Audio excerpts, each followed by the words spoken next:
Hi everybody! If you're watching this video, that means that in the next couple of days you have your first design day with your team. And so that I don't have to take up your time on that morning going over understanding by design, we thought we would do this flipped learning experience where you can watch this now and then we will be just ready to jump in first thing with your team.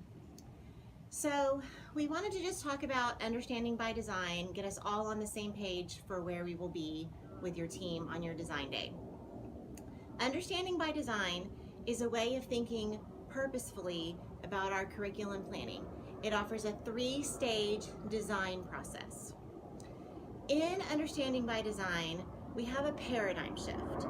We're shifting from just thinking about teaching concepts to making sure that our learners understand the big ideas. And so if we're going to make sure that that's our focus, then we have to spend some time in our design day, in our lesson planning, we have to spend some time looking at that stage 1 where we find those understandings.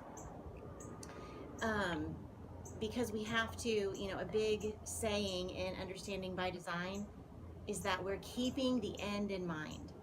So we have to actually look at what those understandings are so we can keep the end in mind as we are designing along the way. So first, let's talk about the word understanding. Someone who knows a lot about a topic can tell you all the things that they know. They can recall what somebody else has told them. They can just regurgitate information. But someone who truly understands a concept can apply their knowledge in different situations. They can connect what they know to different contexts. They can teach somebody else how to do something, and they can argue what is right or wrong based on what they know. For example, somebody who knows a lot about driving a car could tell you all the rules of the road. They could state for you all of the things that all the buttons inside the car, what they do, what the steering wheel will do if you move it back and forth, and what will happen with the brake pedals and the gas pedals. But someone who truly understands how to drive a car can apply what they know by being safe on the road. They could teach you how to safely navigate from your driveway to the school without getting you in an accident. And they can predict what other drivers will do based on their knowledge.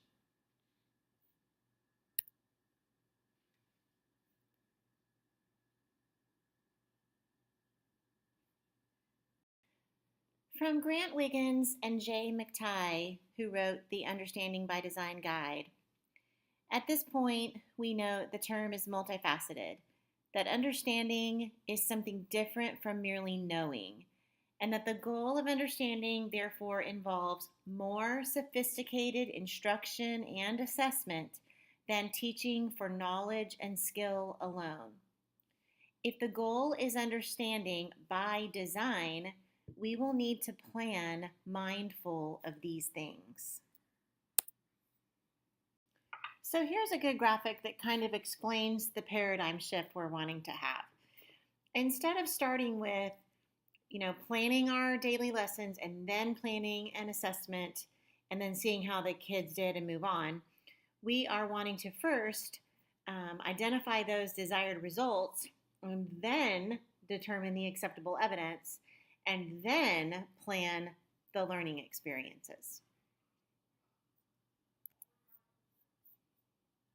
So this is an example of stage 1 in a 3rd grade math unit. This is their first personal financial literacy unit. Right over here on the left side, you see the standards for this unit, and it continues onto the next screen. We just can't see it right now. Anything that is a high priority learning standard for the grade level would be in bold. In this unit, they happen to have no high priority learning standards. Way up here in the transfer goals, these goals are actually worded the same K through 12. So these are goals that we have for our whole math program. Right here in understandings, this is kind of the big understanding that we are wanting learners to take away from the unit, that financial decisions affect my life. Over here in essential questions, these are questions that we can keep bringing up that help us to come to this big understanding that financial decisions affect my life. These questions also bring up great dialogue about these two things down here. Down here in acquisition, we basically have on the left side information that we want students to know, and over here on the right, things that we want our students to be able to do.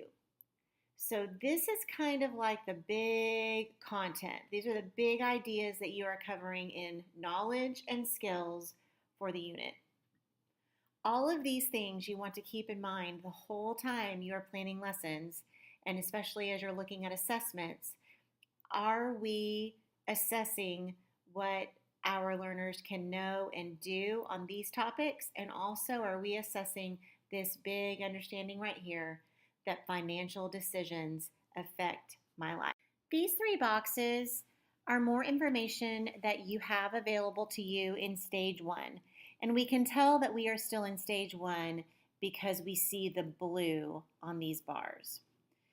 This box right here about misconceptions and prerequisite knowledge and just other considerations you might need to know. It's fantastic information that the curriculum writers took the time to type in for you. Obviously, over here, vocabulary that you and your team will want to make sure you are intentionally teaching, adding to your word walls, and other standards to consider down here. Just really important information for you and your team to read over before you jump down into stage two where we're looking at assessments.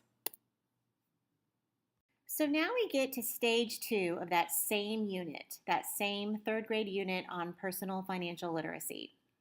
Here the curriculum writers have put in a performance assessment for you. And I think this is interesting because look, there's not a whole lot here. Depending on your unit, there may be way more. But here's one link that we could click on for a pre-assessment. And here are a couple of different summative assessments. I want to impress upon you that you are not required to do any of these specific assessments.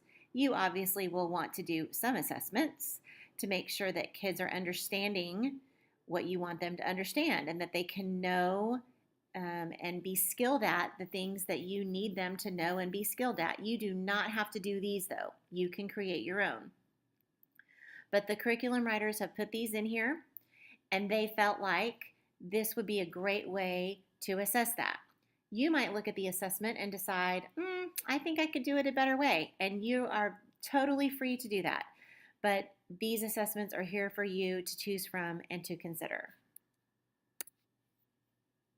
Okay, so now you and your team have spent some time really examining stage one, making sure you know the understandings and the knowledge and skills required. You've spent some time determining how you will assess that your learners really have that understanding. And now we are going to look at stage three, which is our learning plan for how we are going to get them to that understanding. How are we going to get them there? These are the daily lesson plan ideas. And so instead of just jumping to this stage three, you really have to make sure that we're spending some time in stage one and stage two before we get here. Obviously, everything in blue is a hyperlink that will take you to a different lesson idea. And then I only have this one little screen capture, but farther down there's more.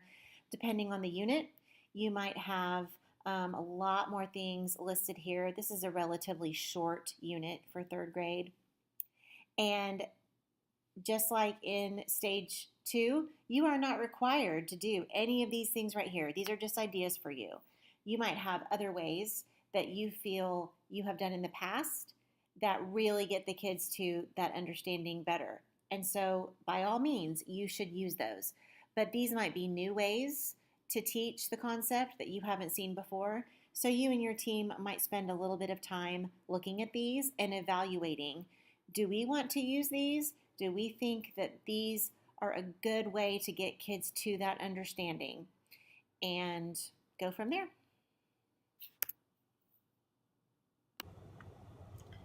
Thanks for watching, and have a great day designing with your team.